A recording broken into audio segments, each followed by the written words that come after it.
welcome back to Take 5, the podcast. We are back as usual. We're trying to do this on a weekly basis, and so far so good. 2 weeks in a row, we made it. That's 2 weeks. That you know about. So I'll just go around the panel once again. Myself, I'm Nick Growall. Next to me is Terran Sherwood. Yo. Formerly known as the cameraman, and now a full member of the panel. Next to him is Cory Williams. I'd like to point out Terran does hit play on the recorder, so he's still the technical guy. The recorder man. Yeah, it's like not camera, but more like the recorder guy. He's still doing his technical duties. Next to Cory is my brother Isaac Growall. Hello there. And then next to him is Tommy Williamson. Hi. It's okay, Tom. So last week we had a pretty lengthy conversation about the Oscars. Last week. Nick is lying to you folks again. So last week on the podcast we had a conversation about the Oscars, and this week on the social networks, mainly Facebook, we had 80 comments. 80 plus comment status that I had posted. Yes. Because the Oscars proved us right. So you're not wrong. Anyway, again, Oscars are a big subject, so we're going to be talking about that a little bit. And then on the second half of the show, we're going to talk about 2015. Last week we talked about 2014 and movies that we enjoyed. So this week we're going to look forward into the future and decide and discuss what movies that have not come out yet that we look forward to seeing. That like aren't Selma. nominated for Oscars. Because some of them are not yet out, as far as I can tell. Speaking of movies that came out this year and Oscars, American Sniper, I don't know if you guys knew this, but it came out this weekend. Nationally, which is a surprise. It's to nominated us. for an Oscar, and we could go see it at Cinemark. Actually, that's a shocker. And it's actually projected to have a $100 million debut this weekend. So. That's a lot of money. So here's the question, though. Here's question number one. Okay. Does the Oscars take back its nomination now? I don't know. Like, you made over $100 million, you're out. I think they should. You know what? Yeah, I think that's what they should do. They enacted that rule like 4 years ago, right? Yeah, as soon as 2009, I believe. Yeah. Too much money. No. Well, it's just a question. I mean, it's a valid question that because all the other movies have either come out last week of 2014 or they came out this week. Or they've only been released in select theaters. Right. Yeah. Like Well, they don't I have mean, wide releases. there is one film that did come out a while back, and that was Grand Budapest Hotel. Yes. But was it a national release? I don't know that I ever saw it at Cinemark. It wasn't I saw it in the city, so that's a major market. The city. Excuse me, Oklahoma City. If you live in Oklahoma, you know exactly what we're talking about. Yes, Tulsa. Yes. Well, that's the city. But it's also, as someone who pointed out, that it's a Wes Anderson film, so... Oh, gosh. Wes Anderson's the worst. You are the worst. Wes Anderson is a god. Well, guys, if you're in Austin, Texas, he is, yes, but... Guys, can we play nice? This has been my whole week. The other city. Anyways, so have we started this? Yes. Is this Oscar bashing thing started? Yes. I think you guys made it start Let with the that. bashing begin. Here's the thing. In how long has there been 10 nominees in the Best Picture? Since 2008. Yeah, in After 2008. 2008. After the debacle of 2008 with Doubt and The Reader and all those other movies no one heard of, taking up the 5 spots against things like The Dark Knight and Iron Man, and the first big resurgent year of the superhero movie, I guess, post the Spider-Mans. Yeah. They said, hey, we're going to move it to 10 nominees. We're trying to make more so we can appease everyone. But here we are in 2015, and I don't know where I could go watch any of these other than American Sniper. As of Friday, I can go down the street and watch. And there are only 8. Yeah. Yeah. Wait, there's only 8? There's only 8. There's only 8. So what? It was such a bad year in film. We just 2 we're not doing. Selma just didn't make the cut, so it just. Selma's up there. It's up there for Best Picture, but a lot of its nominees. That was like one of the few nominees that actually got. So it's interesting that they. I definitely think that The November Man should have been nominated for Best Picture. So let me just before we dive into this further, I want to run down the list here, and so everybody in the podcast that's listening knows what we're talking about. So we have American Sniper, which we've talked about, directed by Clint Eastwood, starring Bradley Cooper. Birdman, the Michael Keaton resurgence movie. Has anyone ever heard it by its other name? The Unexpected Virtue. I didn't of even know that Ignorance? until I saw it. It's Yeah. part of the title.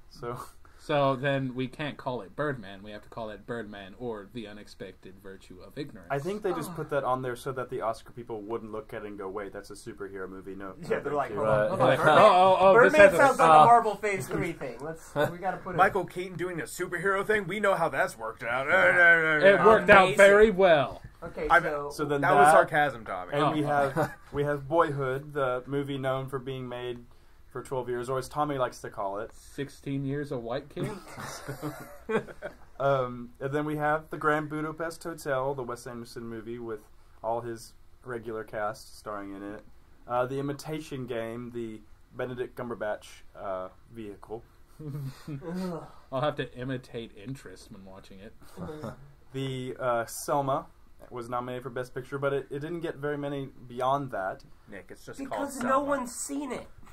Yeah. Okay, but I'm giving the list. The Theory of Everything, and then Whiplash, which is probably the least known of all of the movies. Because it actually came out I'm pretty sure 2013, the very end of it. Yeah, 14 yeah. or something. It came out Wait. 2000. Wasn't that the movie with Drew Barrymore where she was a roller derby person? No. That's Whip That's It. Oh, Whip oh. It. Whip It. Oh. Whip It. Whip Oh. It. You're about 4 years behind that. This is Oh. the one with J.K. Simmons. Look, and- I just thought that they kept pushing it back and pushing it back. So finally, This 2015, has that's J.K. our it. Simmons, But- who was in Juno with Ellen Page, who who was was in in Whip It. Boom. That's the new game yeah. we play on the podcast.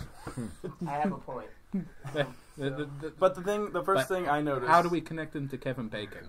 I don't know. Everything Do we want to connect that Yes, to of Kevin course Bacon? we do. I could do it somehow, probably through. But the point I'm trying to make is that our point last week was, barring the sudden success of American Sniper, our point was proven that most of all these movies were either released within the last month or so, or they were limited release movies that barely anybody got to see, Yeah. except for the Wes Anderson hipsters. But it was a good movie. I enjoyed it. I'm not Did you just call me a Wes Anderson hipster? maybe Uh-oh. so, but barring all of that, With his beard and the his back- denim shirt. What mustache do you have if you're a Wes Anderson hipster? It's got a Like, curl. it's a curl. What, It's got what, what definite- level of curl? Like, Pretty good curl. I As guess long 6 as- out of like- 10 at least. Like A old definitive Western, curl. old Okay. villain curl. Yeah, but it can't be overbearing. You got to be but- well groomed to curl. Minus the baggage that comes with the name. I did enjoy the movie, and it was actually one of the two I've seen up until this weekend. Me and Isaac actually got to watch Birdman this past week, and we'll get to watch. At least I'll get to watch most of them because by means of the internet. But wink. Wink, wink. Yeah, guys, let's just The go ahead Oscars and send us these Yarg. movies. Like We, most we, people think we're not legit, but we're a part of the Oscars. we actually are on the. Yeah, We're in the Academy. we get screeners. you Our know. votes never go in, though. That's the term for getting the movies from the Oscars. oh, got it. Yes. Yes, when you illegally download something and it says for Oscar consideration, you're not supposed to be watching it. Yeah. Fun fact. Fun fact of the day. But anyway, so what are just your initial thoughts of looking at this Best Picture list? Anybody? Yeah, But- that's. No, That is definitely a list. Yeah. Like That's- I can. Okay, let's go ahead and get this out of the way because we've come off a lot of Facebook hate this last week, and the fact is we have actually not Terran. seen a lot of these. But I think that's the argument. The argument is that we didn't have I'm the not in Dallas, opportunity. Texas, which is the closest select city. Yeah. I'm not in Dallas very often, so it's hard for me to go see these movies, and it's ridiculous. The Oscars expects millions of people to tune in and watch their stupid show, Right.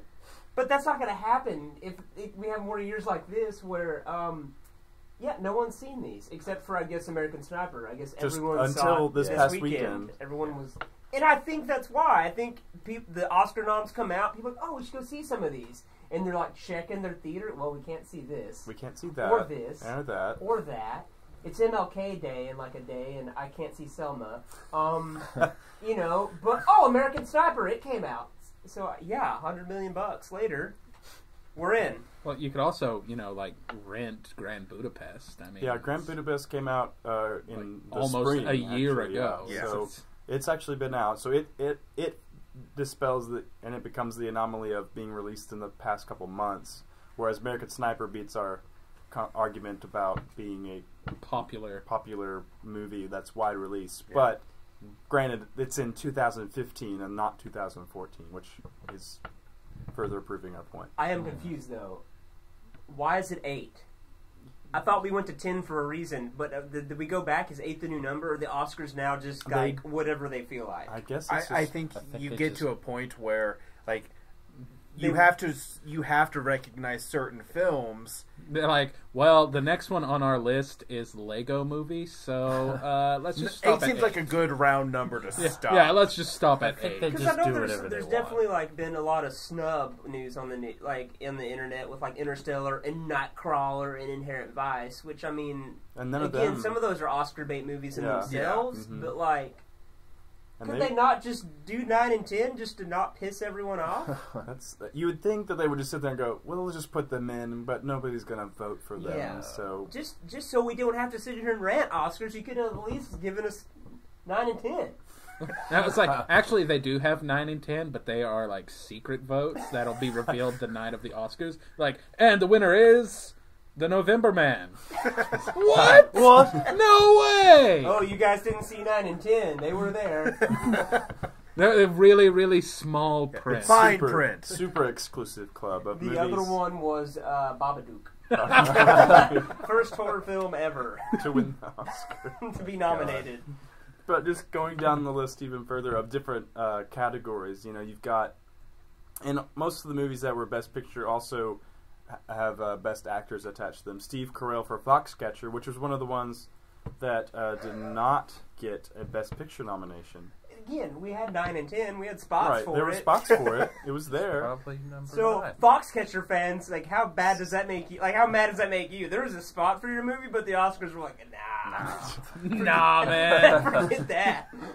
And then Bradley Cooper for American Sniper, Benedict Cumberbatch for The Imitation Game, Michael Keaton for Birdman, and Eddie Redmayne for The Theory of Everything. Excuse me, Birdman or The Unexpected Virtue of Ignorance. Yes, excuse me. Yeah, Nick. To be Damn. specific. Yeah, come on. And then, yeah. Hold on, well, let's stop here and talk about this before Okay, we go all on right, and overwhelm. I'm all for Michael Keaton winning an Oscar, and that's Not completely- having seen- and not having seen the movie just because it's Michael Keaton. As far as Yes. I'm concerned, the man deserves an Oscar. Yeah, for Beetlejuice alone. The man It's for deserves- Beetlejuice alone. Honestly, they should give him an Oscar just for his early works. So I'm all for that, despite the fact I've heard it's a really pretentious movie. I enjoyed And I it. probably don't know if I'd like Well, it. Nick, Oh, you're- look you're- at that. A pretentious movie that Nick enjoyed. I'm not the pretentious one of the group. Wait, who's the pretentious one in the group? It's Oh, me. wait. Well, wait, who is it? Oh, now? There you go. It's Isaac. Isaac's the pretentious I try to control it.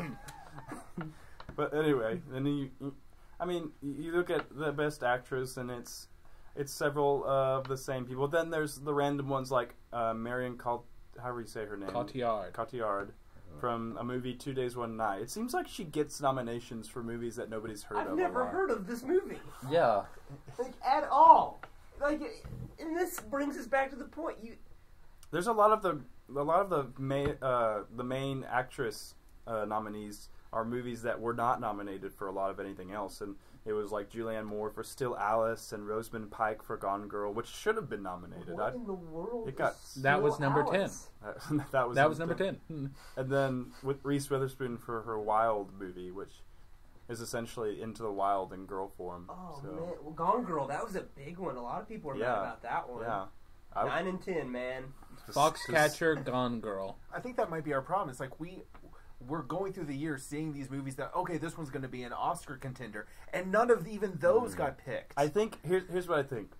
I think that it's the Oscar voters are so old and they don't have a very long-term memory, And so that's why people are releasing them even later and later into the game. What? And so that they're like, oh yeah, that movie was good. And then somebody's over here like, what about Gone Girl? What is that? Gone Girl. That came out like 4 years ago, right? Oh, what about that movie with the little yellow people? Will Ferrell was in it. They had that song. What was it? Oh, I like that song. I mean, that was a really I like the song. The song was nominated. Oh, yeah. Song is still stuck in So their head. so speaking of the movie starring the little yellow people, the Yellow Legos, lives matter, Nick. Yellow lives matter. probably a movie that was not only critically successful but also financially successful earlier in the year. You can't have both. It did get both. It got both, but it didn't get the nomination even for Best Animated Feature, which is ridiculous to me. Which we still haven't said the name of, the Lego Movie. Right? Yeah, the Lego Movie. But what's The it movie called? with the little yellow Anybody people. listens like, the little yellow people. I did. Like, did I miss this? These guys got racist really fast. The little yellow No, people. no, not the interview. Isaac, it's always you, man. Cut it! No, starting over. That's my new. Dang it, No, Isaac.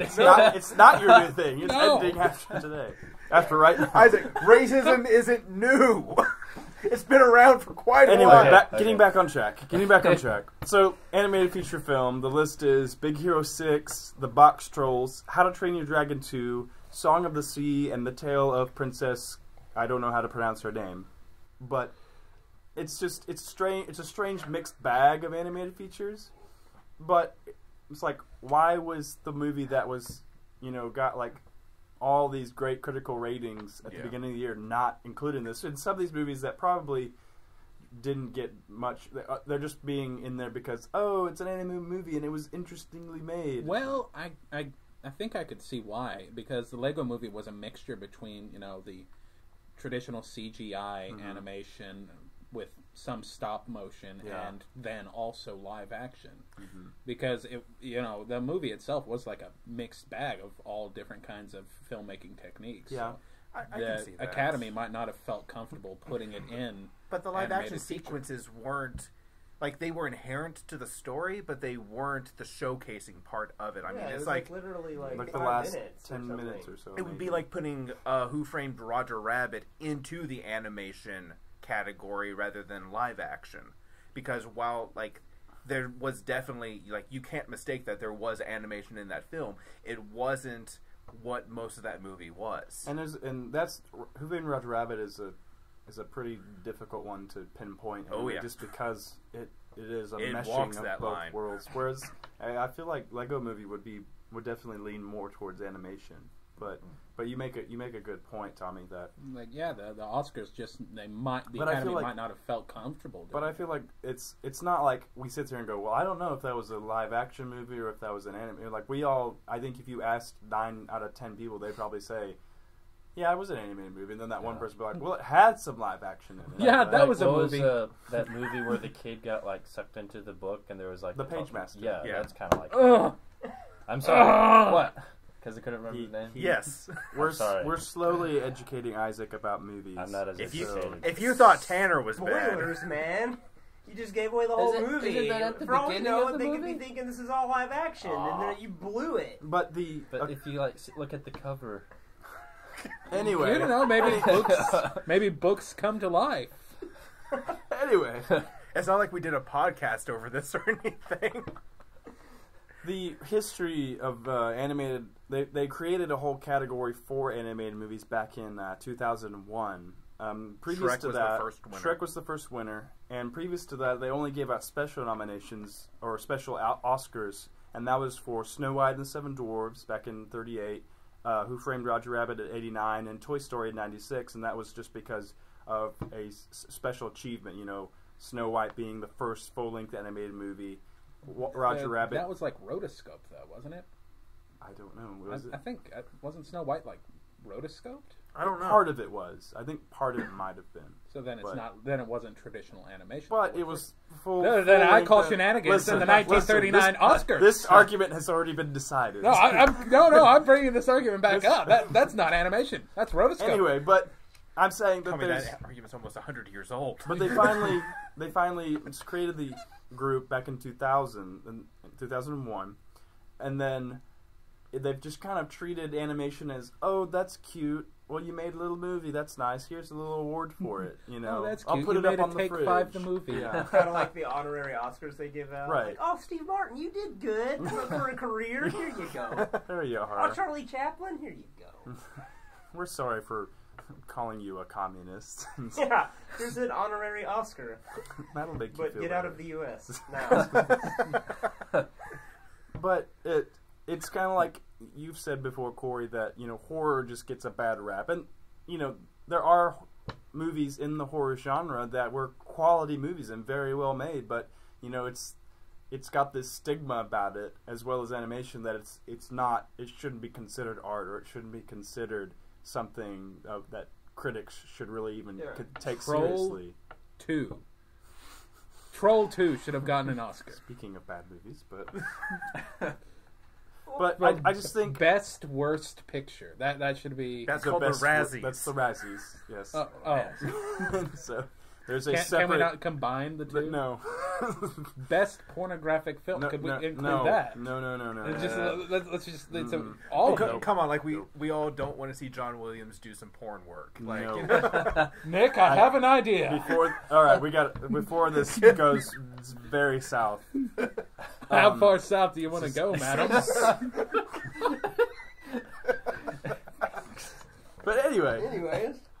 but it's, you know, animated movies get this bad rap, and they're treated like this secondary group that should, and they don't rarely get to be a part of the Best Picture nominations. The first one ever was Beauty and the Beauty and the Beast. Beast, greatest Disney film ever. Animated movies are treated like second-class citizens. Yes, that was what I was going for. Yes, but. And even recently, you have Toy Story 3 and Up within the past couple of years that got nominated for picture. But it was one of those situations where, like, they're not going to win. You know, like, you could be like, you know, Yeah. even though they might have been the most financially succcessful and all this, and we've had that argument, and other people have We know argued. the Oscars care about. Yeah, they the care about financial money. Success. And they were both critically acclaimed, but yet, it's an animated movie, so here, we're going to put you in just because we feel like it, you know. So, but we're going to take the other movies seriously. But what are your guys' thoughts on just that whole thing about animated movies? So, Cory, if you want to start. Oh, I don't want to start this one. Terran, do you want to start?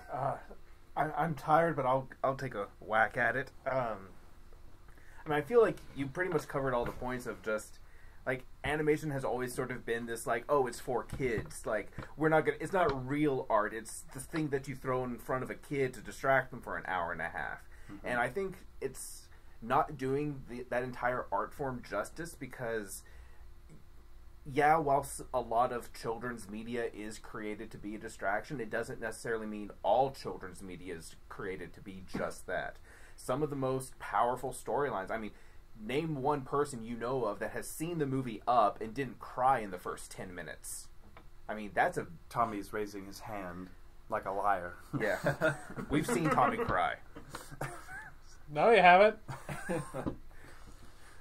Isaac, Terran? Well, it's pretty much just the same point of just, you know, this is an art form. The Oscars are supposed to be about celebrating art, and just for it to be like, oh no, that doesn't count for an obscure reason of it's animated or it's this and not this other thing. It just seems really asinine. Okay. Who else wants? Isaac, you want to jump in? I just completely agree with Terran.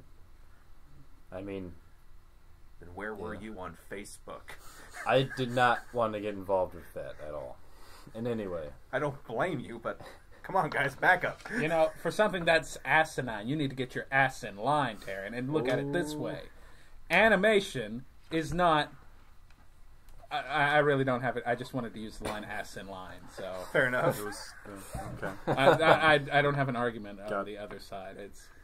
But I definitely think animation is the redheaded stepchild of filmmaking. It's something that isn't given the love from the Academy or even general audiences. Yeah. Because I know I'm guilty of this. It's like if I see, this animated movie is coming out, I don't want to watch it because it's going to be an animated movie. But I am guilty of that. but every once in a while there will be one that comes out. I'm like, wow, I really want to see that movie. And that movie just so happens to be My Little Pony Equestria Girls, and I got really drunk at the theater and had a good time because I was really drunk when I watched it, and my expectations were very low. Everyone else at this table thinks Tommy is kidding. No, Tommy found the one theater in the country that was somehow playing the My Little Pony Equestria Girls movie and was serving alcohol during it. Leave it to Tommy to find that theater. And I had a good time. So you think that movie got snubbed on the animation? Yes and no. Tommy's pondering his thoughts. Nick? Tommy had an idea and didn't know what to do with it, so... He had never thought of that before. Yeah. He's like, wait, maybe it should deserve an Oscar. It should. I mean, maybe. I didn't see How it, many, so I can't argue with you. How many movies get thrown into the Oscars with a note attached? Watch this drunk. Trust me. It's a different movie, drunk. Hey, Nick, you want to watch Selma drunk later? No. Honestly, that So- might be how we got into the current Good situation luck finding we're a in. theater playing it. Yeah. Good luck. That's what I say. Corey, do you have some thoughts? The fact that it's weird.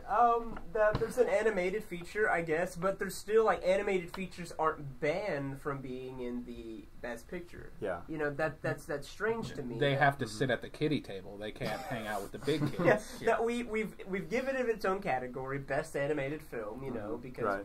Pixar became a thing, and they're like, crap, there's going to be a lot of these, and they're going to be good. They created this, I guess, in whatever on the end of Toy Story, I guess, it was the late '90s, so 2000s. They do this, but you guys have told me that it doesn't necessarily ban it from being Right. There's actually been several of them that were nominated for Best Picture, but were also nominated in the Best Animated. Yeah. Like Up won, and I'm pretty sure Toy Story 3 won. Toy Story as well. 3 won Best Animated Picture of its year, and it was nominated for Best Picture. And so it's not like it's if you are nominated for Best Picture, you're removed from that group. So this segues into the playoff idea. Okay, so we've been discussing this because when it comes down to it, it's saying that animation is a genre of its own in a way. Yeah. And there are several genres that get neglected comes award season time. Pornography is one of them. Not one of them. No. Here's Maybe the with thing. some solid foreplay. No. Here's maybe the big argument we have as a group is that the Oscars they come on whatever ABC, some major television network usually for a whole evening, and they expect America to tune in and care about these films. But we're angry because they don't really care about the films America cares about. Everyone at this table, everyone at the Take 5 table, we represent mainstream America. Yes, we don't I would agree with represent that. the cinephiles. We don't represent we're. Even though most of our friends disagree with us, as we've seen on Terran's Facebook, they absolutely think we're stupid for having this opinion. But it is movies. It's subjective. It's our opinion. If you don't like it, make your own podcast. That's all I can say. You all have a tape recorder. the anti Take 5. Yeah, make the anti Take 5. But we do try to represent the mainstream, like just the typical America, what you can go to your local theater and see. Yeah. You know, and our argument being the 8 Best Picture nominations, I can't go see in my local theater. Yeah. I would have to specifically make a trip to Dallas, Texas. At best, 1.5 movies throughout the year. 2 hours away to see this. To see most of these films. Yes.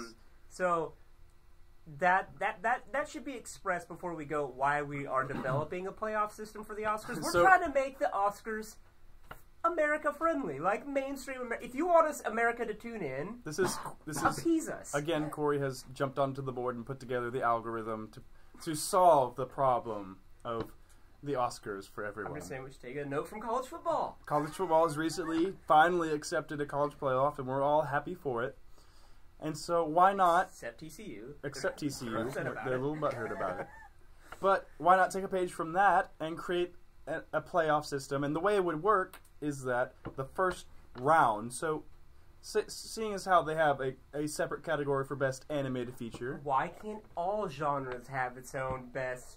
You know, if we're representing films and filmmaking, why can't there be a best horror category, best action category, best comedy? I'm thinking because if you had that, like with animated films, like if you did have animated films just included into the regular Oscar nominations, then you wouldn't even know about like more than half of those animated feature film nominations. Right. No, we still want those categories. We still want those categories. Like, for those of you unfamiliar with or not quite grasping what we're talking about, there would be an initial round where we would have each grouping would be a category and a genre. So you'd have comedy, action, foreign drama, animation, horror, sci-fi, fantasy, documentary, and maybe indies. I don't know. But the idea... I'm trying to finish the explanation. Let me finish the explanation. And that each of those groups, you have like 5 or 6 nominees. And then the winner of that group goes into the pool for the best picture overall nominee. And that's what we're leading to. So Isaac, yes. Damn, Isaac! Isaac's about to punch me. We will call your parents on both of you. I don't want to sit by Isaac anymore.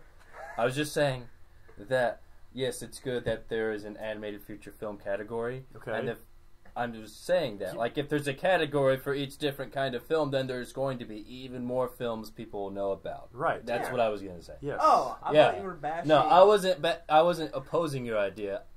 You just didn't listen to it. I just need to explain the concept before you jumped into that. Guys, do we need to hug this out? No, we don't. I know. No. We're all hugging right now. But like Isaac said, what this does is allows, because with animation, it puts a light on movies that you might not have heard of or you might not have seen, including the movies that were popular. Kind of like we've discussed in the past podcast, where it's more of a general grouping of things that were commercially successful as well as critically successful. Nick, I have an idea. Okay. Tommy has an idea. Why don't we just have our own Oscars? Yeah. Okay. And we just do this? Yeah, let's just do this. Well, I guess you've heard it here, folks. Okay, we're going to develop the podcast after the Oscars. We're giving our own. Okay. Yeah. We'll do that. We'll create our own little playoff system, and then we'll have the best picture one as well. So. All right, I'm putting November Man in. Okay, that's fine. All right. But essentially what we're saying is, if you have like again, it's the Oscars. It comes on ABC at 7 and they want us all to tune in. I can tell you right now, it's going to be a long shot for me to tune in this year because I've seen none of these. Yeah. I've let alone not heard of a lot of these. Okay. And so I'm just saying, if there's like you would grasp so many new people groups if there was like a best horror category, you know? Because Babadook, I mentioned that earlier, that was actually a fantastic all-around film. Okay. Like, just even on top of horror, it's a great film. Like Tusk. Like, no. No. Well, I mean... But again, there is... So if the Oscars need it, there are things like Tusk you could ruin the categories with if you just feel like you still got to ruin this. Like, what it opens up is the possibility of movies like A Cabin in the Woods. Yes, great movie. I was just about to mention that. That doesn't get the proper recognition because it deserves. There's this weird stigma to like it's a horror. But then it's a horror film, but it's still a film. But then you sit there and the critics are forced to look at those and pick 5 or 6 from that group, and suddenly it's like they get to look at it, and then it brings awareness to a general audience that maybe didn't get to see it the first time it came out. Yeah. And then maybe it gets picked out of all those groups, and it's in the Best Picture nomination. Yeah. The winner of each category, Best Action, they all go into the Best Picture. Now it's a Best Picture. Because then it becomes not, here's 8 movies that nobody's heard of, and we just pick them because we've seen them, even though you haven't seen them. Here's 4 biopics, here are 4 dramas. It's 8 movies representing all of cinema. And I think that's our big problem with all of this. Our problem is that we're essentially we're only seeing these certain types of films come up, right? And we want it to be not just the best of this subgroup. We want the best film of all films. We don't want to see different topics or genres getting excluded because there's a stigma with them. Right. We want horror in the running because we know that if there's a horror film that's good, like Cabin in the Woods, or the what is it called, the Babadook. Yeah. Babadook. like if you just automatically offhand, oh no, that film doesn't have any merit because of its genre, Right. then can you really say that the films you picked were the best films if you're neglecting the full running from the get-go? Yeah, exactly. Because there's so much creativity that goes into filmmaking. Because despite Facebook, there are two or three people at this table who can be the only ones in that whole thing that says I've made a full-length movie before. Yeah. So they have some cred. And I'm actually not counting myself. I was only an actor in that. I didn't actually make it. I thought you were meaning that you didn't have a Facebook. Yeah, I also don't have a Facebook. I've had to just be filled in on all this. But out of the 8 best pictures, 4 are biopics. You know what I'm saying? Mm-hmm. So if we went to the playoff system, only one of those would go in, but they'd all be represented as A biopic. part of the best biopics. You know, and I'd Yeah. still want to go see some of these biopics. You know, American Sniper biopic, Imitation Game biopic, and I hear it's just horribly inaccurate. Beauty and Everything biopic, and what's American the other one? Sniper. Selma biopic. So it's just they're all. I'm saying we could have cleared this up and had just different things represented from different movies. Yeah, Exactly. like Tusk. Like Dusk, I guess. But Is that- it's just an opportunity to put light on all the different genres, and you get a whole grasp of what has come out in that past year in cinema that is of quality, whether it's an animated movie, a horror movie, or if it is a drama or a biopic, that's really good. And then you break it down to those 8 or 10, depending on the genres you pick, you know, and because subgenres are included in those genres, Yeah. you know.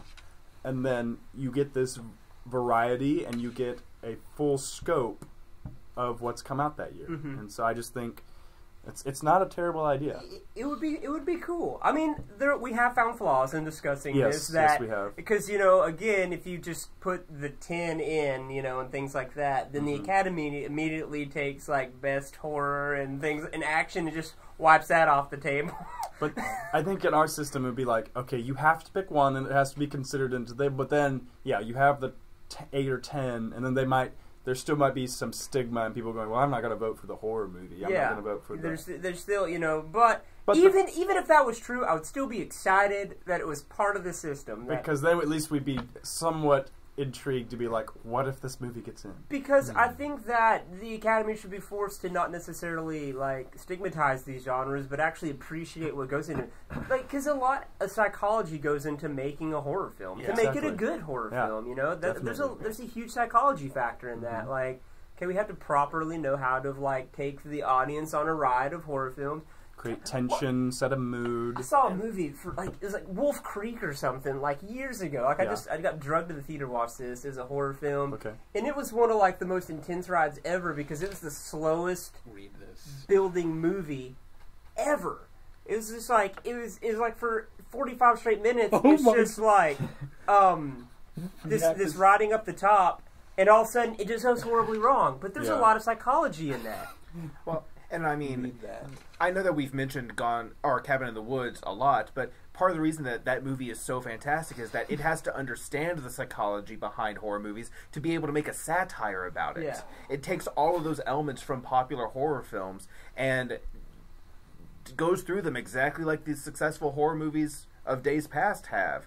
Yeah. So it's like that in of itself, the satire is almost its own art form in a sense because you have to understand the art to be able to poke fun at it while still making it a good film. Yeah, and even though there's obviously, like, they're well represented at the Oscars, biopics, there's a certain kind of filmmaking that goes into biopics. Yeah. And definitely. stuff like that. There's a movie called Moose Jaws. It's ridiculous. It's coming out. Let's move on. That's Um, for those of you that didn't pick up on the small noises in the background. Tommy has discovered a Oh my horror goodness! a movie called Moose Jaws. It has nothing to do with what I'm But saying. anyway, yes.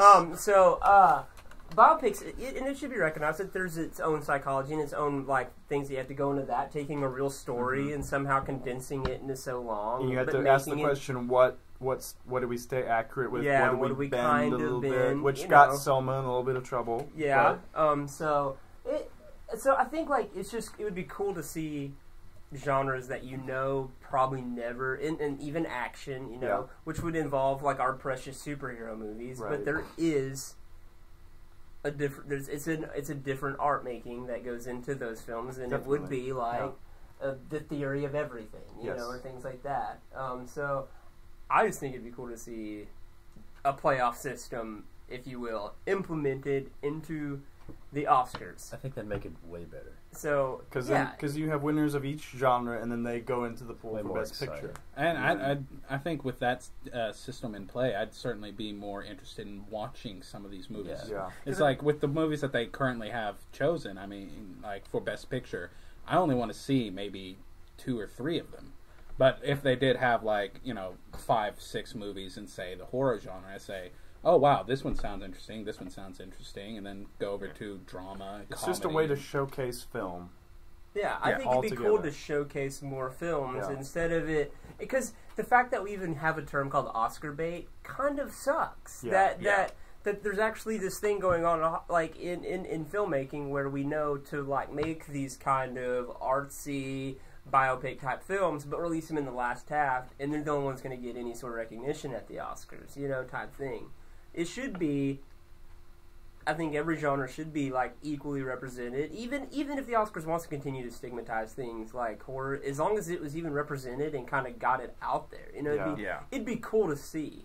Right. Now, all that said, I know Tommy's dying. What is Moose Jaws? I just know that it's yes. a Kevin Now Smith. that we've finished this, I know it's the stupid trilogy by Kevin Smith, but I don't know anything about Moose Jaws. According to Wikipedia, Moose Jaws is the 3rd and final in the trilogy.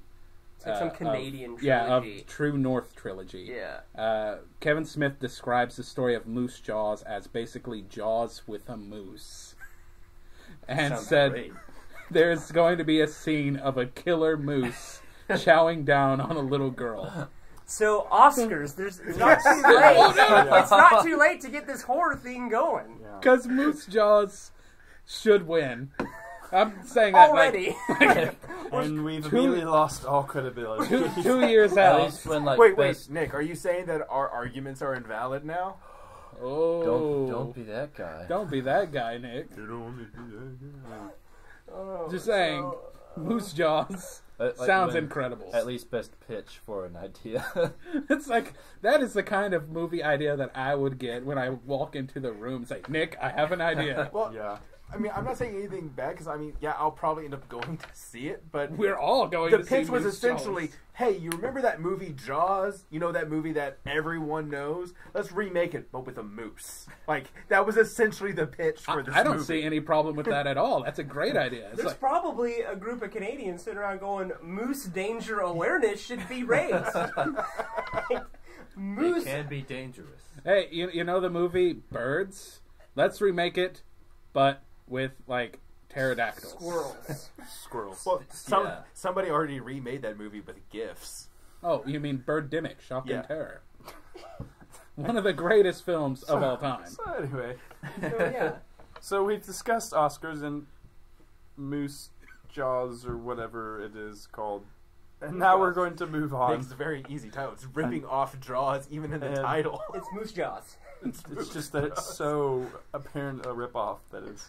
Man, yeah, so Like- all of our listeners were really on board with all that, and then we brought up Moose Jaws, and they're like, these dudes are idiots. When I look up the analytics, it's going to be just, okay, nosedive. And now we're just going to try to see if someone jumps in the Or conversation. Moose Jaws will be a highly Googled thing by our 8 viewers. I believe in Moose Jaws. Kevin James, we want to screen Moose Jaws Kevin for Smith. Kevin It's Smith. Kevin Different Kevin. If Kevin James is in Moose Jaws playing Moose Jaws, then I'm in. I'm pitching that right now. Well, Tommy mentioned Mall Cop. That's what. Yeah, I was Kevin James talking in my about mind. Mall Cop. Speaking of movies coming out this year, Yeah. I'm going to use that to segue into the next part. Excellent Somehow. That's the segue. only Hold segue on. you're going to get. But let's Which is funny because Oh, God. Mall Cop has segues in it. But I'm so if this was on YouTube, we would graphic the Paul Blart guy going by. But let's end with the Oscar debate with this. It's the Oscar. There's an award ceremony for a subjective thing like art. Yeah. That should be the big thing. That we're going to argue over this as long as it exists, because it's saying one art form, which is a subjective, opinionated thing, is better than something else. Yeah. Well, that is entirely possible. Beethoven is better than Andy Warhol. What do you... At what? At art. Beethoven's a better piano player, yes, but Andy Warhol might be the better painter. That's no. why there's not that's probably why there's not just art, the Oscars. No one would watch that. I have an idea. No, The arties. I'm shooting it down right now. More like So- the farties. So we're moving forward into looking. We looked at 2014. We talked about the Oscars. So now we're going to talk about 2015, and we're going to talk about some of the bigger named movies, the most anticipated movies coming out this year. And so I've got a list here. We're just going to kind of run through them and just get everybody's thoughts on each one. And I'll just start with some of the bigger ones. So the one that everybody keeps seeing and talking about, it because 50 Shades of Grey. No, I'll Yes. get to that. I'll get to that. Oh. But Way on down the list. the Avengers, the sequel to the Avengers, Age of Ultron. It's bringing back all of our favorite Marvel superheroes except Spider-Man for some reason, And the X-Men. And the X-Men. Guardians. and And the the Guardians, And the because- Fantastic Four. and the Fantastic Four, And Doctor Strange. and Doctor Strange. But he's coming. Oh, please no. I hope he doesn't come because it's going to be Benedict So we've seen Cumberbund. we've seen the trailer of the movie, and so obviously they're going a little darker, as a lot of sequels tend to do. Because sequels have to go dark. Because that Yeah. seems to be a rule in big blockbuster sequels. But what are your guys' thoughts, Terran? I'm excited for it. Marvel hasn't really done wrong by me yet. Mm-hmm. I mean, they got like I mentioned it last week. They've kind of gotten a little, depressing with their Phase 2 movies. Guardians is really the only uplifting movie of the bunch. But even that was like really depressing in like the first 5 minutes. Yeah, I mean, We're gonna punch you in the stomach, but then we're gonna make you laugh. it did learn. Like they did adopt the Disney style of we're gonna make you cry and then we're gonna make you laugh. But I'm excited for it. That's the magic. Disney's got make 'em laugh, make 'em Disney's laugh. got a room in a safe, and all it is like a dry erase board that just says "make them cry, then make them laugh." That's our secret. I figured it out. We gotta kill him.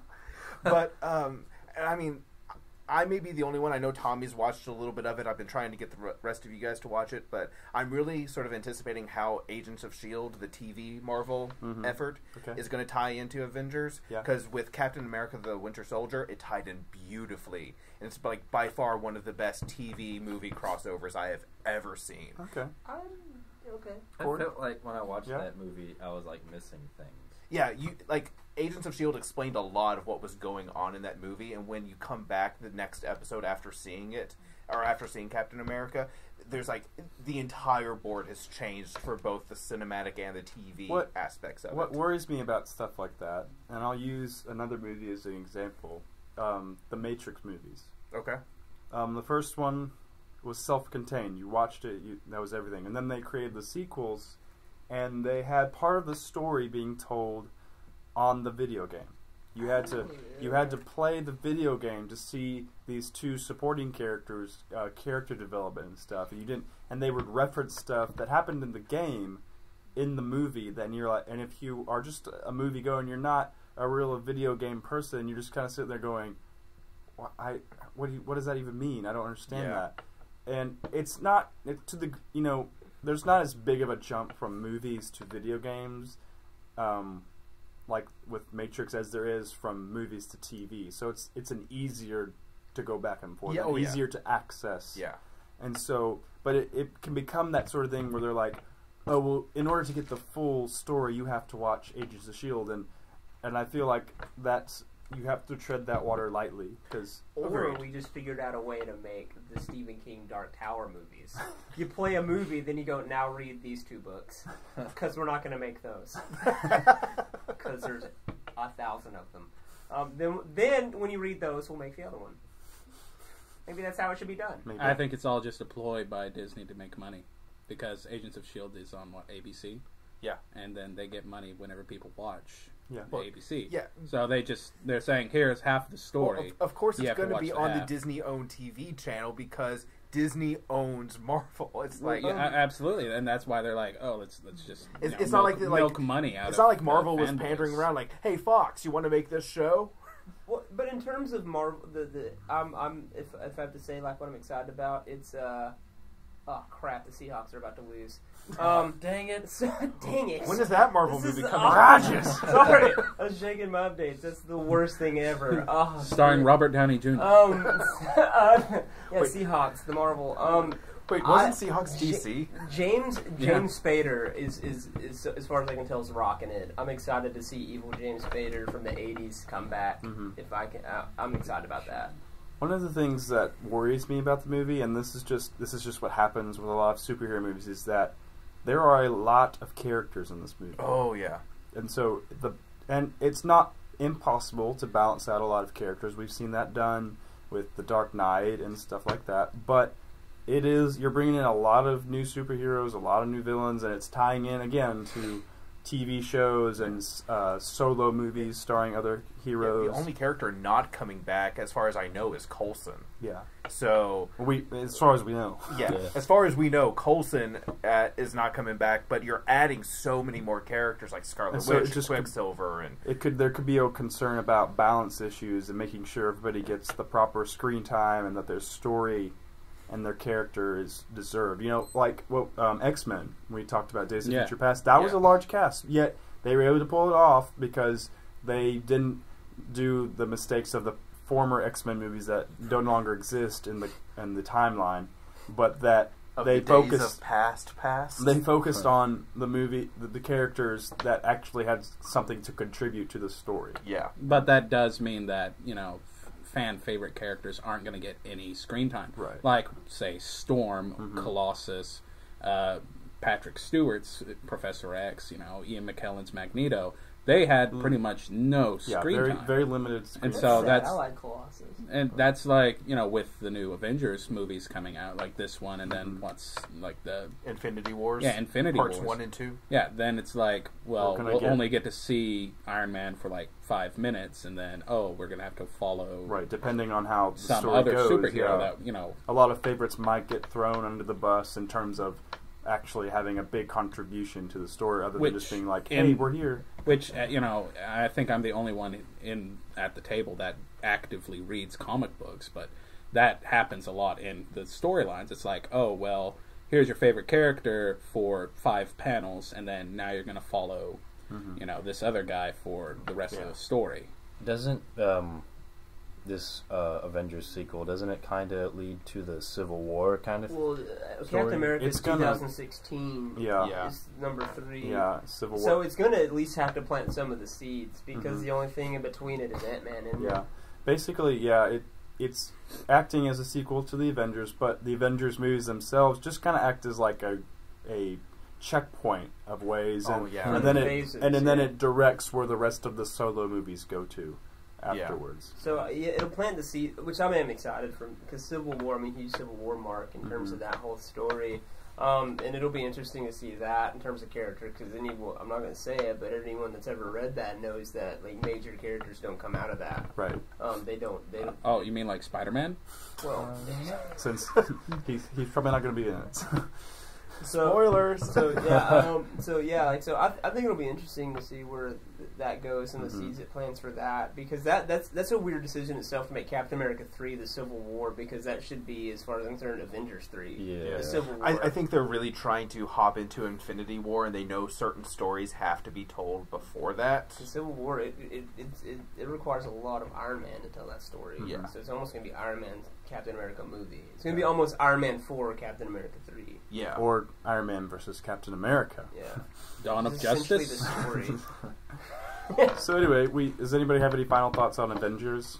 I'm looking forward to it. I'm not as excited for it as I was the first Avengers movie. Okay. I can say Yeah. that. Yeah. I mean, I like Spader. It's like I'm actually, I guess, on the other side, looking at it, like, as a comic book fan, it's like, even with all the comic books I've read, I'm getting tired of all the superhero movies. I think with Avengers, since Avengers was the first to do what it did of pulling multiple heroes that have been in already established movie franchises and putting them together, that entire concept was alien to us when it came out. So we had no idea if it was going to work or not. And then when it finally did, it was such a big deal that it became such a huge thing. And now 4 years or 2-3 years later after the fact, it's like, okay, can you make lightning strike twice? And that's it. It's like a roulette. Like, this could be a complete and utter bomb. And that's what I'm afraid of. Yeah. The first one, the first Avengers, when it came out, it was the first time in a long time when I went to a theater and felt like this was an event movie. It felt like something big was going on. A cinematic event. Mm-hmm. Like, you know, the Jurassic Parks of our time, and like I was there. Yeah. And so, but yeah, there's definitely a concern that it's too big of a balloon. It's been inflated, and that it could definitely crash and burn, like another sequel that came out this past year involving our favorite web slinger. And so, with too many characters. The November Man. Yes. But the next Retired James Bond. Yes. The next one that's coming out later Different kind of web. in December is the one everybody knows about. We don't have to explain it. It's Star Wars. They're making the 7th one. Star Wars, the beginning of the actual trilogy. Yeah. The What? the main players in the old cast are coming back, and then we have all these new characters. It's still shrouded in a lot of secrecy. We've only seen a teaser trailer showing off a few images, a new little droid, and a lightsaber that has caused everyone to argue and rant until the end of the day. But what are your thoughts on that? I'll start with Tommy on this one. But I'm a huge Star Wars fan. Okay. Like, I have no problems, telling people that. Noted as well, it's not just that you're a Star Wars fan. You also enjoy Star Trek significantly as well. Yes, I do. I love both. Star Wars slightly more than Star Trek, Okay. so it's going to be hard for me, because when the new Star Trek movies came out by J.J. Abrams, I did not like them. Mm-hmm. It's like, I didn't hate them, but they felt more like, oh, I'm J.J. Abrams, look at how awesome I am for 2.5 hours. Okay. And that's what the movies felt like. They were good stories, sure. They were well made, but they were more of a vehicle for the director to say, I'm a valid filmmaker. They didn't look follow at me. the same spirit of the older movies. No, they didn't. That was very much a different kind of movie. It was almost like J.J. Abrams was trying his hardest to make Star Trek a Star Wars film. And I think he's actually said that. Yeah. And the thing is, I'm afraid of, with the new Star Wars movie, even in the teaser trailer, you can look at the teaser trailer and say, oh, this is a J.J. Abrams movie. Yeah. With Star Wars, you're not supposed to look at it and say, oh, this is a blank movie. Mm-hmm. You're supposed to say, this is a Star Wars movie. Okay. Even whenever I was watching the trailer, I didn't think, oh, this is a Star Wars movie. I thought, oh, this is a J.J. Abrams Star Wars fan film. And that's what I think it's going to end up being, and that makes me sad, because Star Wars is so near to my heart. I don't want to see it turn to shit. Right. Yeah. And I mean, like, it's going to be a beautiful movie. It'll be really well made and all of that, but that does not mean it's going to be a good Star Wars movie. Okay. Isaac? And I don't think there's any way that they could make it like the old ones. Like, I'm pretty sure it's going to be different no matter what. Yeah. But I'm glad they're making a new trilogy, just because it just keeps it alive. Like, I know they've had these, like... Expanded universe! It was already kept alive. It was kept alive, but not Isaac. in the same way. Like, they've just had, like, shows and stuff, and you're just... Nothing this big that's a movie that really is, like, another... A chapter. cornerstone. Yeah, another, exactly. Oh, well, you know what? Expanded universe is now no But it longer kinda- canon. Expanded universe but set aside. Like a movie trilogy like this, it's going to pull everyone kind of back into it, other Okay. than just the Star Wars fans. Okay. Yeah. And I mean, I don't feel negative about it. Like, I'm excited for it. That's pretty much all I have to say. Cory? I'm not that excited. As the oldest member of Take 5, I was at an age in 1999 where Phantom Menace did some really significant damage. I'm old enough to where those memories are really, like, Well repressed. just like they hit hard. I was 14 when those movies came out, and 13 or 14 in 1999, and when Phantom Menace came, and I remember being super excited and really happy, and then I left that theater like I just got molested by a dear relative named George Lucas. And so my hopes are low, in other words, because I went in high hopes in 99 and came out just a broken and crushed kid that probably had big dreams to do things. Darth Maul died. Jar Jar lived. Yeah. Well, Jar Jar existed. Hashtag Gungan Lives Matter, Nick. They don't. That's the thing. It was rushed. It was awful. I didn't like it at all, even at that age. And that was the movie's technically made for kids my age, but I knew better.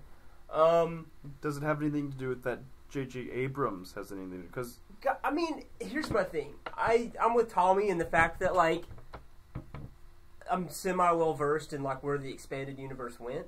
And that seemed fine. I liked that being canon. I don't like Disney coming in and saying, no, expanded universe is non-canon. So you might have preferred for them to take the expanded I think universe. it would have been great to do it. Because I think that, like, for Star Wars fans that are that deep as Star Wars fans to at least know or have read the expanded universe, it would have been cool to see it in cinema. But I don't think that enough, like, that such a large group of people knew the expanded universe, they wouldn't have still been able to go and enjoy it. And someone would have gone and just thought, would have never known these were already books. You know, essentially. I think the expanded universe, even if they didn't want to say, like, we don't want to do exactly expanded universe, I think they should have at least said, we're going to do some.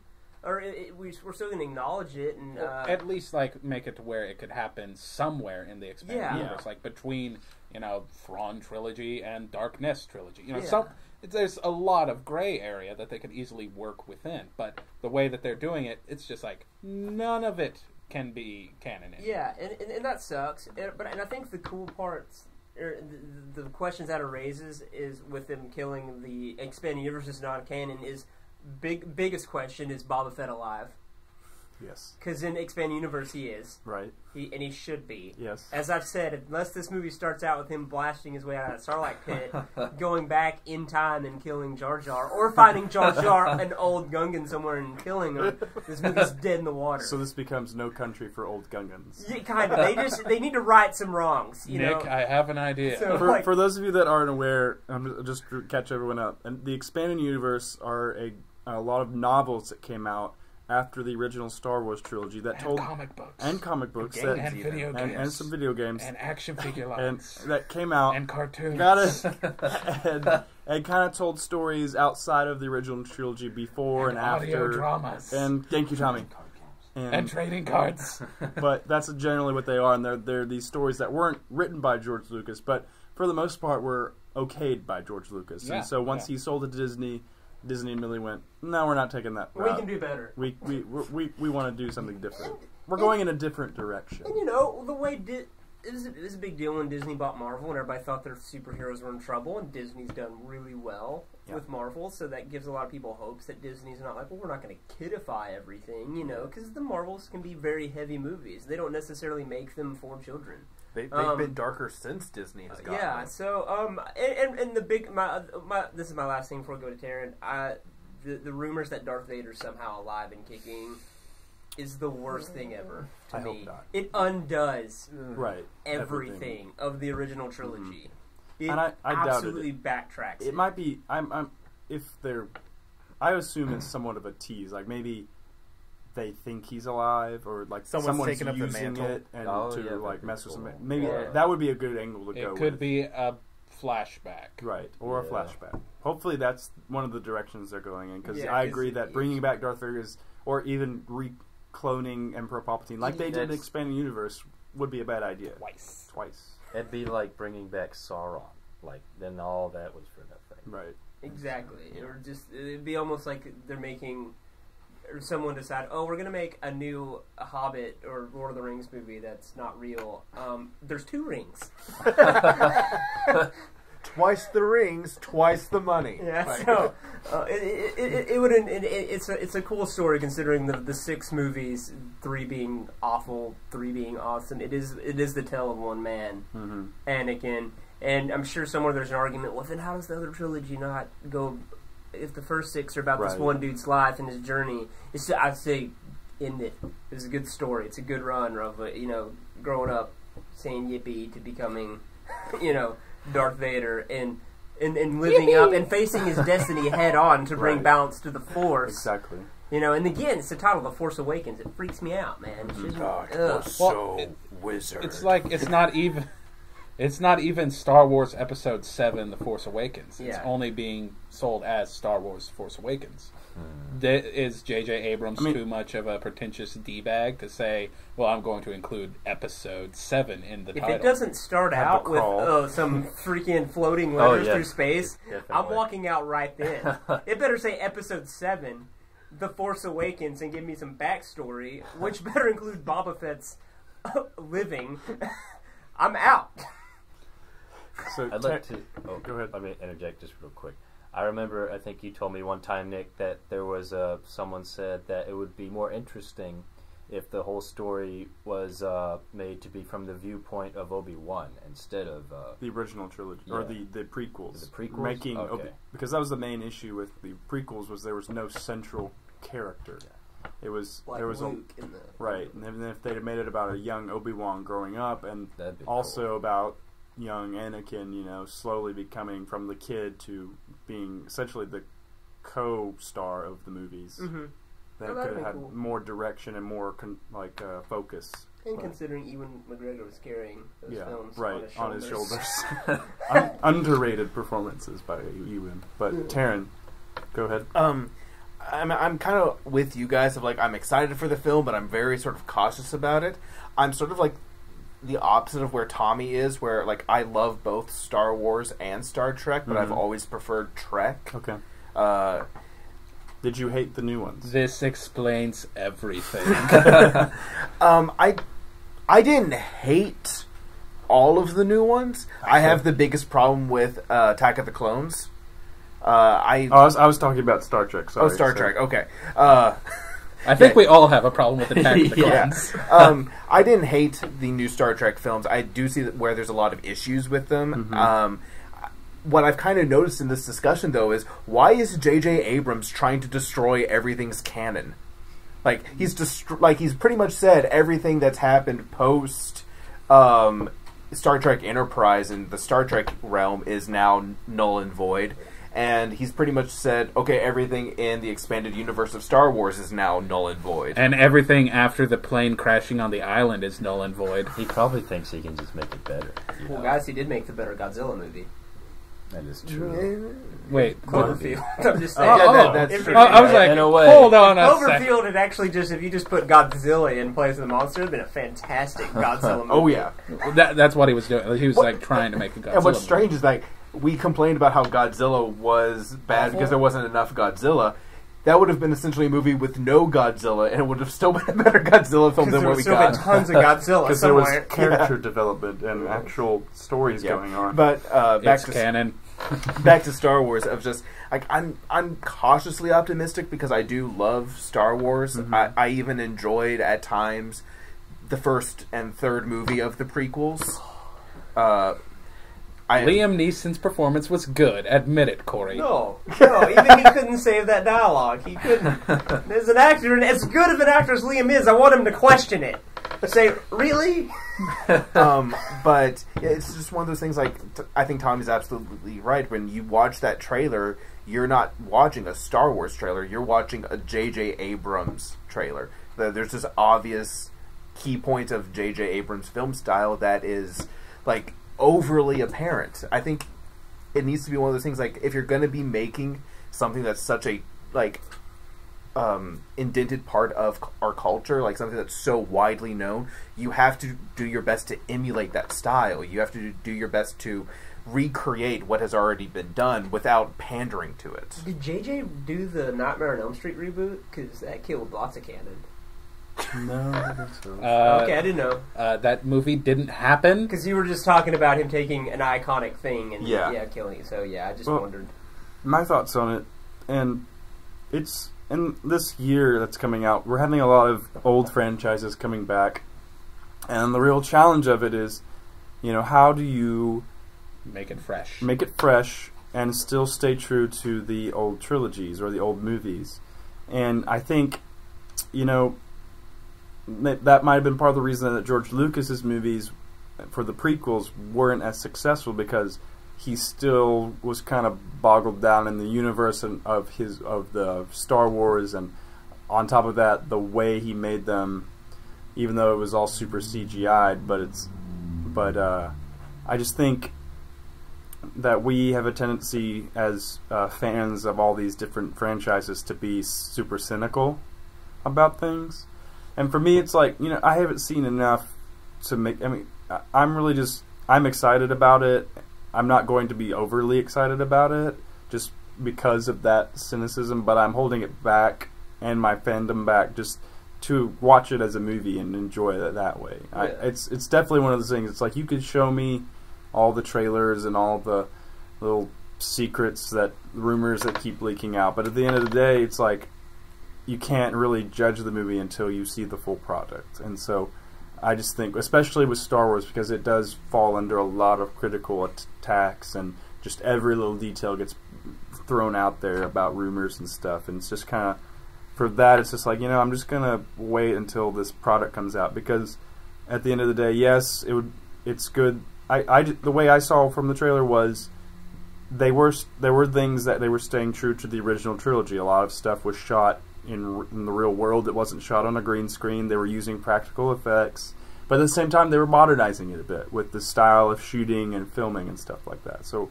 I'm still excited about it, and I'm looking forward to seeing it. But speaking, your opinion is invalid. And what reasoning do you have for that? I think enough people have said what that reasoning is without me having to get into it right now. While you're over there trying to be super serious and and defend things, I thought of an idea. Okay. I think every actor in Hollywood should be forced to be professional wrestling fans. Because I think once you get an idea of how that world works, there's no way Ewan McGregor would have not got in that office and said, "I'm putting Darth Maul over." All right, Darth Maul is walking away alive. All right, that's best for business, George. Wrestlers. What Cory's saying is that wrestlers have a little more say in their character development as things go along, and so a lot of them are outspoken about things that they don't agree with their character, and so you're saying that... Yeah, once you get a script, once you know how the world works, you might get a bigger picture idea, because wrestling goes year-round, doesn't stop. Yeah, but money. What do you mean? These actors, in films are paid, hey, all this money, do it this way, or we'll just get someone else to do it. Yeah. With professional wrestling, it's very much... Well, you're the only person that can play this character, so we kind of have to. Yeah, but they could make another character the next day if they wanted to. It's still, if Ewan could have gone there and said, it's best for business, and there's going to be more money if Darth Maul goes over at the end. Yeah. I agree with that idea. So I'm just saying. I can see what you're saying. Yes. So the next one is Jurassic World. So another older franchise being brought back. They're bringing in some new people into the story. They're not, as far as we know, the older cast is nowhere to be seen. It's a new director. No Sam Neill? No Sam Neill No so far. Goldblum? No Goldblum so Oh. far. I'm out. I'm out. Yep. Okay, out. next Okay, movie. next movie. This is actually the movie I'm most excited for this whole year. Your opinion is invalid. Okay, so anyways, in case anyone hasn't figured this out, Terran's like the only real nerd at this table. he's like actually like what hipsters try to be in real life. Without the curly mustache or the dumb technically, hat. Terran's the coolest person in the room. When I saw that trailer, I was totally with it. And then I saw him riding the There's a motorcycle trailer? with Yes. You haven't seen that? No, I haven't seen He's that. like, I'll there's search a you shot after where this. he's riding the motorcycle and like the velociraptors are like running with him. Like not chasing him, running with him. And I'm like, what is going you on? can't tame a velociraptor? Apparently you can in Jurassic World. Wait, who's on the momotorcycle? Chris Pratt. Yeah, Chris Pratt. Oh, okay. He might be able to tame If it was Goldblum and his like leather and black stuff, I would have bought that all day. Heck, if it was Sam Neill with that cool white hat, I would have fucking, yeah. Yeah, okay. Part of the reason that I'm getting sort of amped for this is because they've decided to go the viral campaign route. Okay. There's websites that are like coming out for the business that's behind Jurassic Park. So they're They're kind of Cloverfielding it, yeah. or like Prometheus, kind Yeah. of big viral stuff. You can actually go to the Jurassic Park website, and it actually it starts actually like going into like oh showtimes for this or here, and like it's treating it like it's really happening. So here's a quick question: so is there actually a plot to this movie yet? Yeah. Oh yeah. What's the plot? It's like They've they're on an I'll let island. Terran There are explain. dinosaurs. You should explain. Shit happens. That's the plot. That's the basic plot. It's the basically a business bought out InGen years ago, like almost right after the events of the third Jurassic Park movie. They've built the park. The park is up and running, and it's been going for years, like since the third movie came out. Who allowed this? Who covered these people to open this park? Who gave them insurance? Technically, the story I've been hearing And online... who would go? The story I've been hearing online is like it was a multinational effort to actually get this thing up and running because the dinosaurs weren't dying; they were staying. So they figured might as well build the park and keep them contained. Nuke it! Okay. Anyway, attendance at the park has become complacent. The numbers are dropping. They start genetically manipulating the dinosaurs, and they create a new dinosaur. I hope so bad that this is the plot to Star Wars 7. I hope some galactic companies bought out the Empire and started it back up because that's a good idea. Cory, I think we just found a good idea for a fan film for us to make. So we're buying the Empire, whatever it's got left, and we're reopening it. Empire's back up for business, folks. Rebels, come on out. A literal And Empire everyone's like, strikes it could back. work now. It could work this time. Things might not go bad this time. So we're starting to run out of time, so we'll keep going at a little faster pace What? like So, this. hold on. So in Jurassic World, this all goes bad again. Yeah, they create a new dinosaur. Like, they had it all under control. Everything was going fine, had to and go they too decided far. to make a new dinosaur. Okay, I'm sorry. Scientists. We can move on. This is all new to me. I didn't know there was a plot and things. I just knew there was a poster. So the other title. long-running franchise that's coming back is Terminator Genisys. Which is also Terminator. Let's shit all over canon. Oh, is this an Abrams movie? Yeah. Is it Yeah, really? no, but it should be.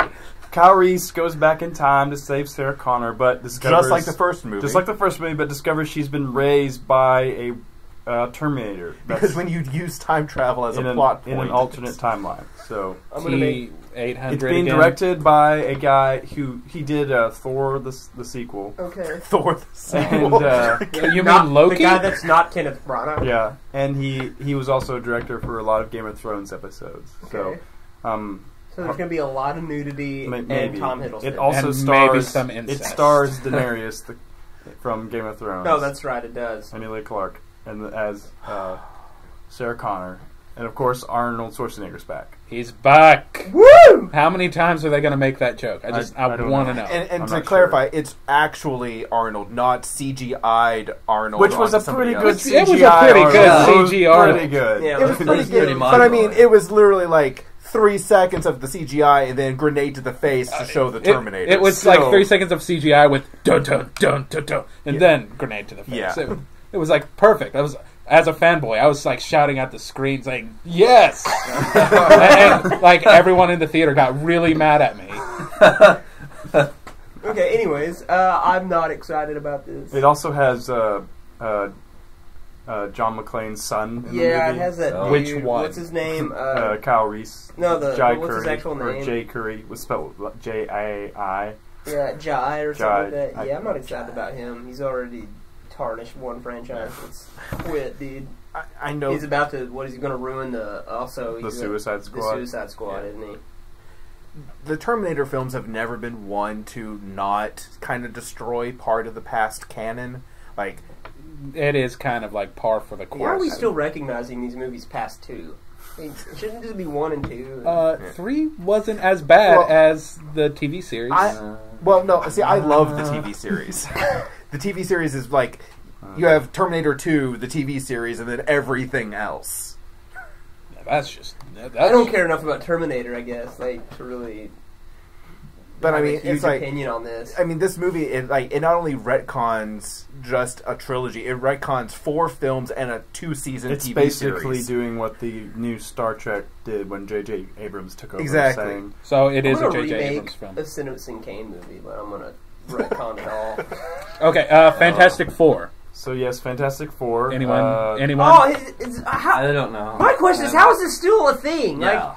wasn't the backlash so bad? Like how is he still going through They're with casting all these new young people, and they're... And it's like 40-year-old scientists. Yeah. Is it getting tied into the Avengers? No. Oh, thank God! It's owned by Fox. Or Fox? The same Okay. people who own X-Men. Fox Okay. is 8th to 10th. So there'll probably be Join in like on a this. Fantastic Crossover. Four X-Men. I mean, Because I was thinking, like, well, this is just too many people for the whole Avengers thing. we're at a point where Sony and Fox have had these rights for as long as any of us can remember, and they don't want to give them up because these are potential money makers, but they've been proven not to be able to handle them well. And I think it's only a matter of time, it could be a decade, but I think eventually Disney through Marvel is just going to be like, look, how much money do you really want? We'll give it to Come you. on.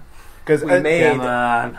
all the monies with Yeah. our last movie. I mean, if Sony keeps on making bad Spider-Man films, eventually people will stop going to see them. Yeah. Bad Spider. You mean Amazing Spider-Man and Amazing Spider-Man 2? Yes.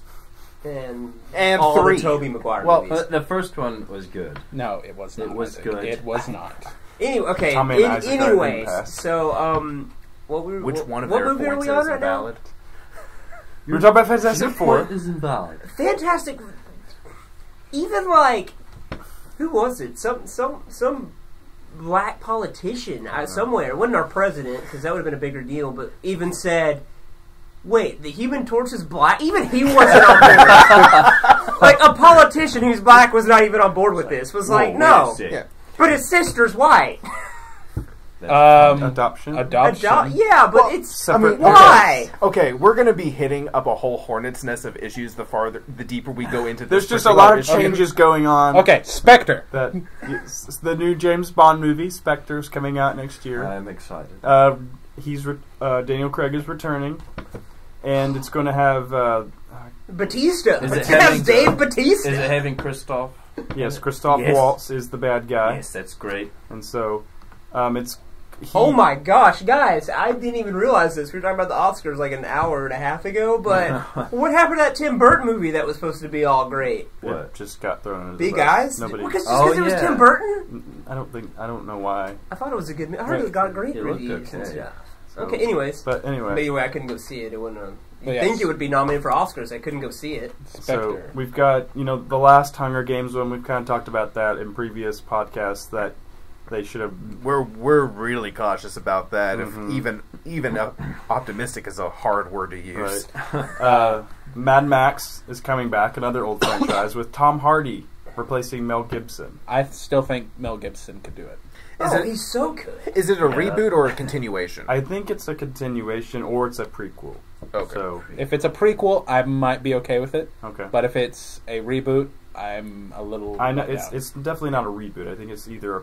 I'm leaning towards it's a sequel, like I'm definitely Because I feel like with most of these films that we've been going through, they've been continuations. So having a reboot thrown in Mhm. kind of feels a little weird for this year. A Mad Max reboot makes me just like...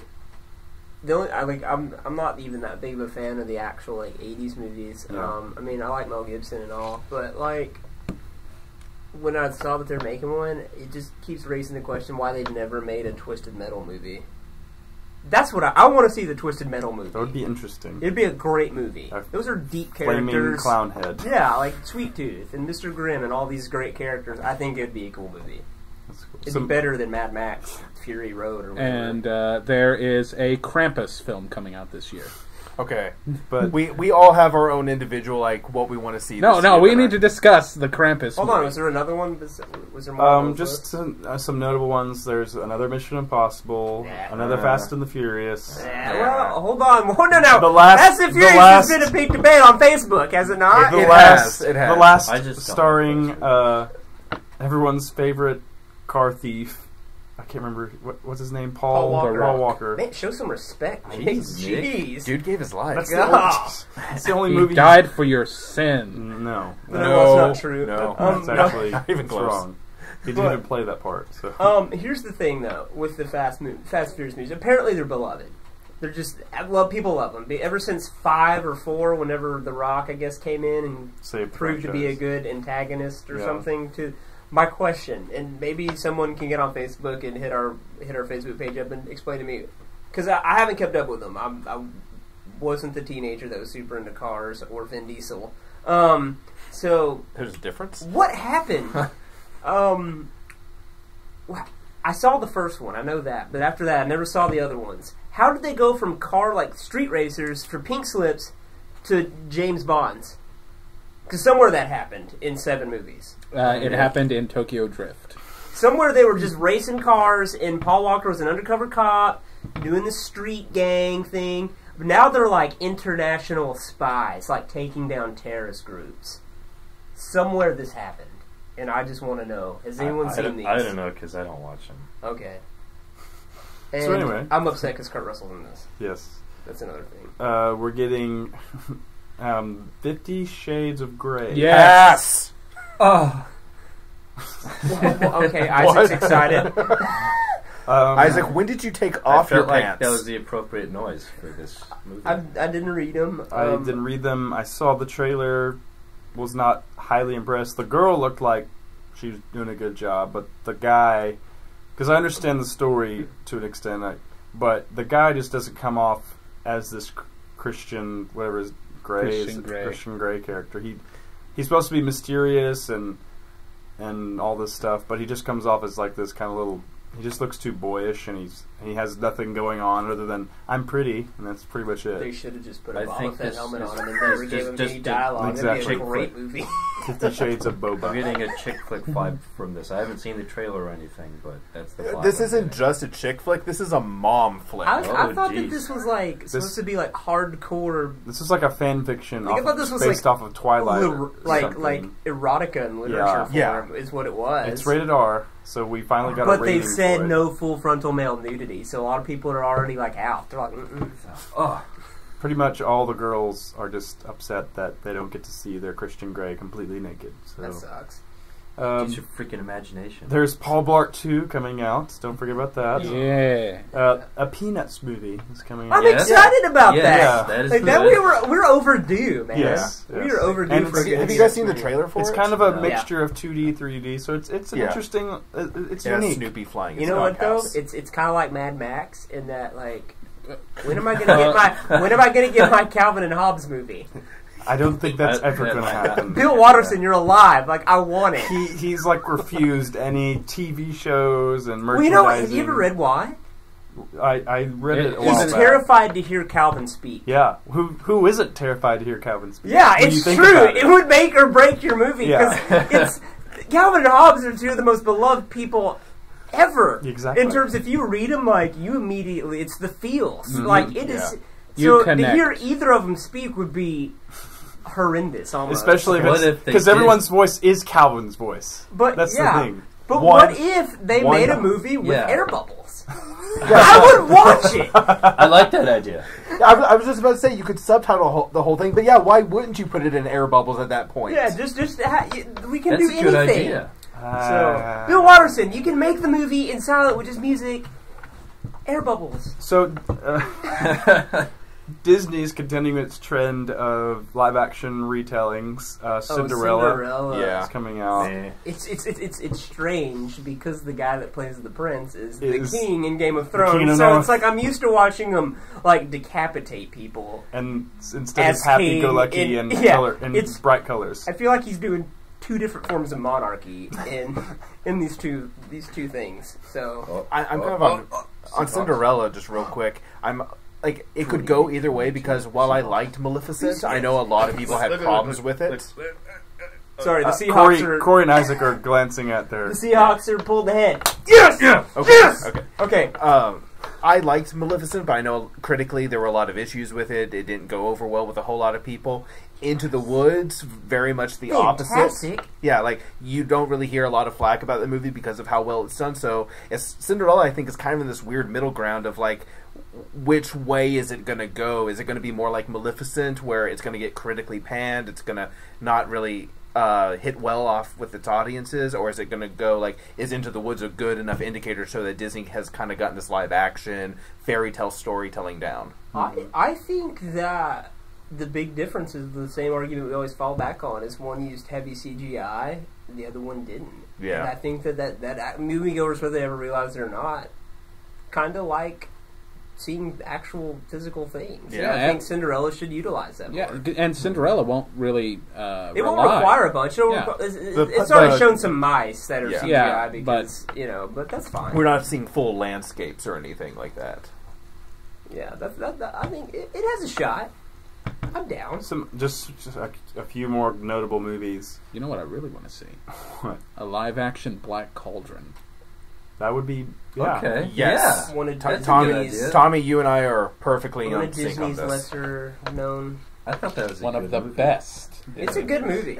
If you've never watched Black Cauldron, give it a shot. It was in a weird phase for Disney where they were going straight up animated to computer animation. Guys, just real quick, what was their main character's name? I don't. I don't remember. Black Cauldron? Yeah. I don't remember. You guys suck. Is it Terran? It's Terran. Oh. My one time to shine.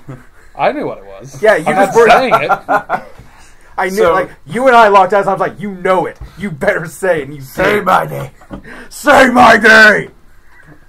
Anyway, staying in the Mouse House, Pixar. We get 2 Pixar movies this year. Oh, are they Cars 3 or No, the they're originals. things? They're Oh, originals. sick! Planes 3. So no. Wait, when am I going to get Incredibles 2? Yeah, down the line. Corey is I right. think they announced it. Didn't Oh, they? have Yeah, they announced they've it? announced- Oh, okay, then I'm fine. Wait, isn't it Finding Dory? They announced it like 2 Isn't that years right? ago. Well, they're making that too. Oh. But okay, first one is Inside Out. It's this. It's The emotion one. Yeah, it's yeah, the yeah, crazy yeah. one where you see the emotions inside people's heads, and then you see The Good Dinosaur, which is about don't a know world where anything about it's as far as I know, it's about a world where humans and dinosaurs coexist. So Jurassic World. But it has had a Oh, you were talking change in director, and there might have been some rewrites or something. But Okay. that's kind of what it is about, is just the dinosaurs. I mean, So, I'm kind of excited to see a Pixar movie that isn't a sequel. yeah, Because, I mean, definitely. or a spin-off. Because I Yeah. feel like the last 4 have been tied into Cars some Uh-huh. way, somehow. Well, they're all tied together. Well, yes, but not Yeah, just like... the Pixar theory, look it up. It's incredible. Yeah, like, I'm completely down with the Pixar theory, but, I mean, there's not a big connection between Incredibles and Cars as much as there was between Cars 2 and Planes Fire and Rescue, and for all I know, there's a Boats in the works. Oh, man, I hope not. That would be great. Boats and then submarines and then And then to round off spaceships. some of the bigger movies, there is Ted 2, so we'll see if he can... Isn't there like another Friday the 13th coming out? I didn't see one. I think but I heard there's that. also Ant-Man. Ant-Man. How did we miss Ant-Man? I was I was Oh. trying to skip over it. Oh, I'm I excited don't know how to feel. because Paul Rudd. That's it. I'm excited to see Paul Rudd in like a Michael Douglas. non-Judd Apatow movie. I think this is the Marvel film we've heard the most, like, things have gone awry in pre-production and production, so I'm a little hesitant going into it. Is Edgar Wright still? No. Thank goodness. The trailer it didn't set the world on fire, but it was okay. And so hopefully we're just not getting the full feel of it. But I like Paul Rudd too. I'm hoping to see a little bit more from him. Guardians aside, because Guardians definitely fits more of the space opera than superhero type film. Yeah. But I mean, this is going to be the first new hero we've gotten since Captain America. Yeah. So Other than Guardians, yeah. So I think it'll be cool. So yeah. Does anybody have any movies that they're looking forward to that we didn't mention Krampus. other than Krampus? I've mentioned Goosebumps and Goosebumps, Private. yeah. It's a Jack Black plays R.L. Stein, which I don't know how to feel about. Yeah. But the overall premise is that this girl moves into town and befriends R.L. Stein's daughter, and they both realize that creatures and creations from R.L. Stein's Goosebump books are coming alive in the town. And it's starring Jack Black. Is it actually Yeah. a movie? Is it like a Disney? No, it's Channel like original? 'Cause I it think it's sounds like a I Disney think Channel original. I think Nickelodeon might be funding it, but I think it's supposed to come out the same weekend as Fantastic Four does. So are you telling me that Slappy might make an appearance? I'd be highly surprised if he didn't. Nick, Slappy returns. Yes. What about Isaac? Isaac, you excited?